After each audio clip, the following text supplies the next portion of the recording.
na tol, dumating na. Bilis ng serving nila dito. Grabe, amoy na amoy yung herbs and spices na itong southern style na fried chicken. Boneless yan tol. Basil garlic na chicken fillet din yan tol. Tikman na natin tong southern style fried chicken tol. Uy, naman yan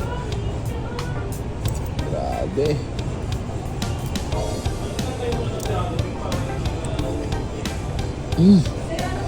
Sarap ng dirty rice tol.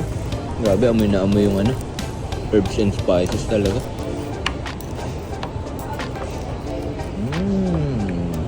Bagong luto talaga tol. Ang sarap.